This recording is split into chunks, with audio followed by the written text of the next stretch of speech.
The new year is upon us, and with a new year comes a special video.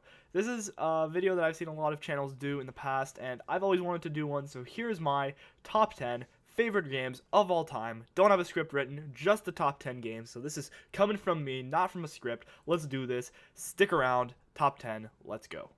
That sounded like a terrible rap. So number 10 is The Sims 3.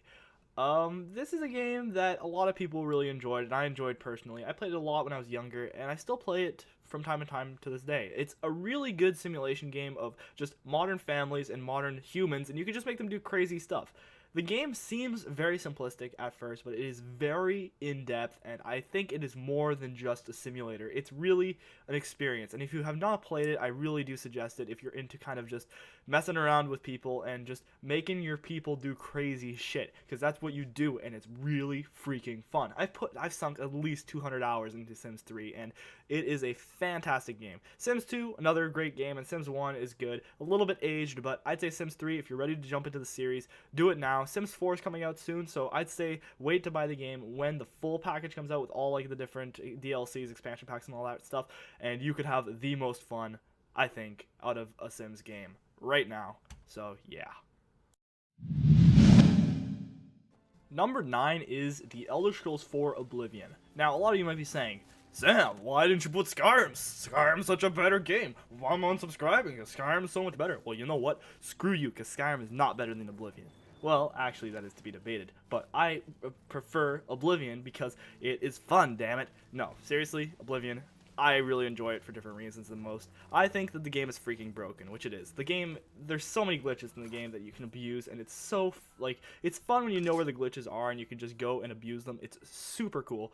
Now, the game itself, I love the world. Cyrodiil, much more enjoyable than Skyrim in my opinion, because Cyrodiil, you know, it's just like, you know, you're there, and it's like you could see it's like trees, and it's not like always cold and like I don't want to go out to this winter wonderland paradise shit.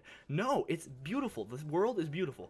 The graphics are a little bit outdated, but the game still does look good, and it's my entry into the Elder Scrolls series, and I think it is a superior game to Oblivion, to Skyrim, because it just feels more alive than Skyrim. Skyrim, it's like, I used to be an adventurer like you, but then I took an arrow to the knee, herp, derp, skirp, derp. That's all it is, and you just get attacked by dragons. It just feels unreal. Now, Oblivion, it feels real. It feels like you're actually a part of the world. It feels like you're doing something important. People treat you like you are a badass after you become a badass. And there's the Gray Fox feature, which, for those of you that played the game probably know, you get the Gray Fox mask, and you can become complete badass and just murder people and then take it off and nobody will notice. It is an awesome game, really great. I'd say if you're going to play an Elder Scrolls game, play Skyrim, because, you know, it's not as outdated. But honestly, Oblivion, in my opinion, I like it better. I think it is a better game than Skyrim. Go hate in the hater box. I don't fucking care, but you can go do it anyways. Number 8 is Just Cause 2. Just Cause 2. Oh my god, I'm never gonna stop singing its praises. That game is so underrated. So little people know about that game. Now, maybe not PC gamers, but console gamers have no idea this game even existed. Like, until like a few weeks ago where it got really popular on Steam, not many people on Steam even knew about it. The game is amazing. The game is huge. By the way, the world of Just Cause 2, I'd say, almost matches the size of the world of GTA 5. Almost. Maybe not to the same scale. I might be exaggerating, but this is all done live, so I can't look shit up. But anyways, it feels like it. The world is freaking huge, and the world is beautiful. The game was released in 2010, and it looks almost as nice as GTA 5. Like, the world looks great, and even on console it looks great. On PC it looks amazing. The world feels alive. The grappling hook is amazing. Like, you can just grapple across shit. You can jump on cars. You can fly planes. You can ride a plane like a surfboard. Who doesn't want to do that? Like, come on, let's be honest. GTA 5 doesn't let you do that, but in maybe it does. I don't know. Anyways, Just Cause 2 did it 3 years earlier, so get on that bandwagon, GTA 5. Anyways, Just Cause 2. I say it's the GTA 5 before GTA 5 was a thing. I think it's GTA on crack, honestly, because you just swing all over the place with your little grappling hook thing. It's really awesome. Great game. Really looks beautiful. Number 7, Need for Speed Hot Pursuit 2. Now, this game was released for PS2, Xbox and GameCube back in 2003, I think. Old game, but oh my god, this game's phenomenal.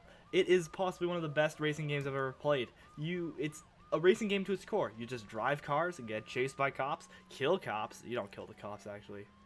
No, never mind. You don't kill the cops, but you run away from cops, and you just do really cool stuff. You get to be the cop, which is awesome as well. But the game is really cool. It's got events that you can do, like you can do different racing events where you got to do like qualification rounds to get into them.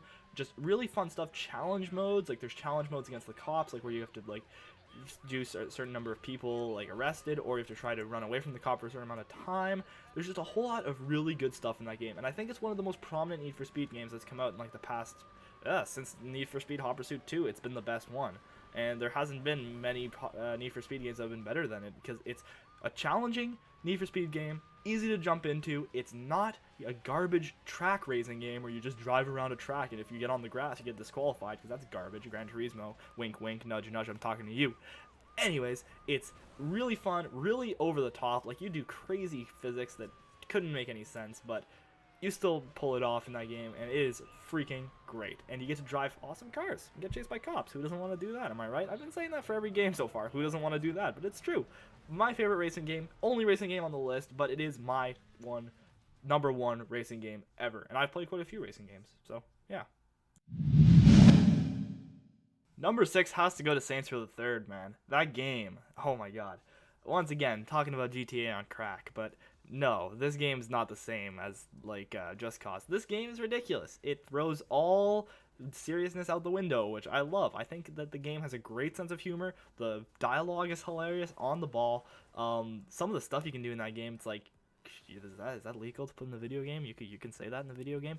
I don't know. It's just really, really good stuff, and it's a fun game too. It's not like the gameplay sucks. It's not like a game where it's like, ugh, I just played this for the dialogue. The game actually sucks. No, this game is great. This game's freaking good. Like, you drive around, it feels responsive. The cars drive better than GTA 4 cars. Like, I mean, even, heck, maybe even better than GTA 5 cars. The cars feel super responsive. The reason that I didn't put Saints Row 4 on this list is because I haven't played Saints Row 4 yet. I need to do that. That is going to be for my New Year's resolution as well. Play Saints Row 4, because that game looks freaking sick. Anyways, back to this game. Oh my god. Some of the stuff, like, just some of the moments you have in that game, you're like, why, what am I even doing anymore? Like, you have, like, for instance, I'll give you one example here. There's an octopus gun in that game that when you shoot it at people, they turn into zombies that follow you around, and you get to command them to kill stuff.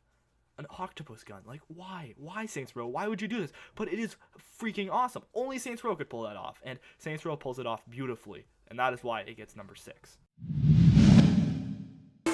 Number 5, BioShock Infinite. Oh my god. I've been saying oh my god at the beginning of every one of these games, but it's getting down to the final 5 here, because the final 5 are the big ones here. These are the big games that have changed my life, and this game has recently changed my life. I've seen this game before I actually watched a Let's Play of this game. I didn't think that a game could have a really good story. I didn't think story was in video games. I didn't really listen to the story. I didn't really care about the story. I was just there, let's just shoot some bad guys, shoot some terrorists, and get the mission done. I didn't care until this game came into my life, and I started watching a Let's Play. Actually, OMFG Kato, Jesse Cox's Let's Play on YouTube. Oh my god, this game's story is brilliant. It is better than most movie stories. Like, the plot is intriguing, you don't see the ending coming. The gameplay is fun. It is tedious, but it is fun. But honestly, play this game for the story, or just watch a series of this game. My series, nudge nudge. No, I'm just kidding. I'm not gonna promote my other shit on here. This is just a top 10. But honestly, oh my god, this game is freaking awesome because the story is just so good. Now, people say a story can't make a good game. In my opinion, a good story can make a good game, and that is what it did with BioShock Infinite. Now, I'm not going to spoil anything about the story, I'm not going to say anything. You guys have to go watch that on your own, because if I spoiled anything, I would be doing a crime to the world. So yeah, that's my number 5 spot. Number 4 is Half-Life 2. Now, a lot of you probably saw this one coming, and I mean, I don't blame you. My skin is more Gordon Freeman. I love the game. I've already expressed that in a lot of my videos. The game is great. You guys don't need to hear me why the game is great. It's number 4 on the list because it's not my favorite game of all time, but it is one of my for sure favorites, and it is a game that everybody should experience. I'm not going to spend more time than this on it because it's not very necessary. Everybody's already sung its praises, but come on, Valve, Half-Life 3, stop, like, taking it away from us. Give it to us now so we can play the end of the trilogy. Number 3, Super Mario Bros. 3. Ah, how is it perfect? Number 3, Super Mario Bros. 3. I'm gonna quit the jokes here. Super Mario Bros. 3. I played this on the Game Boy Advance when it did the re-release, and this was my childhood. This game was legit my childhood. This game, oh my god, it is a great platformer. It is where I learned to do platformers, because I am, okay, not gonna toot my own horn here, but I am pretty good at platformers, okay, just gonna say that right now. Anyways, platforming, this game is rock hard. It is hard as nails. Now, maybe not as hard as like Super Meat Boy, but Super Meat Boy is just impossible. Don't even worry about that. But this game's hard. It's a challenge, and I was able to beat it.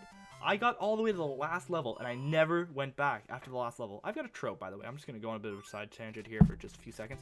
I start games, get to the last level, then quit for some reason. I don't know why. I've done that with so many games, but I do that. Anyways, Super Mario Bros. 3, I did that, and then I was like, you know what?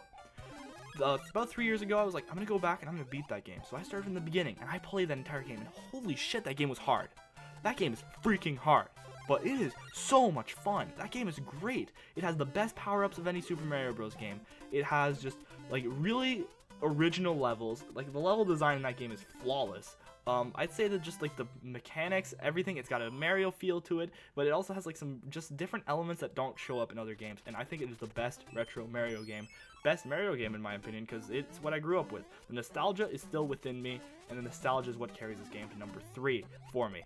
Now, I did beat the game 3 years ago, first time I did, and it felt great. Honestly, it felt great to come back and finally finish that game, and that is why, well, not for that reason, but it gets my number 3 spot on this list.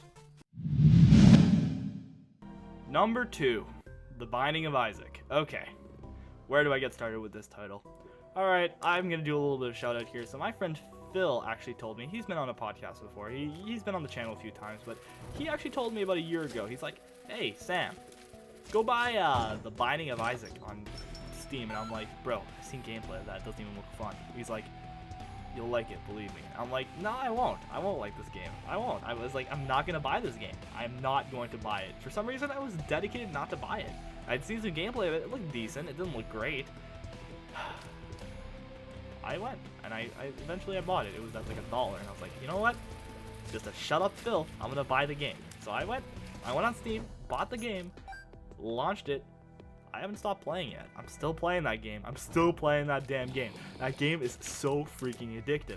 Now, I would not suggest it for everyone. A lot of people see that game, they say it's boring. They play the game, they say it's boring, okay? It's not for everyone, but it is a roguelike dungeon crawler.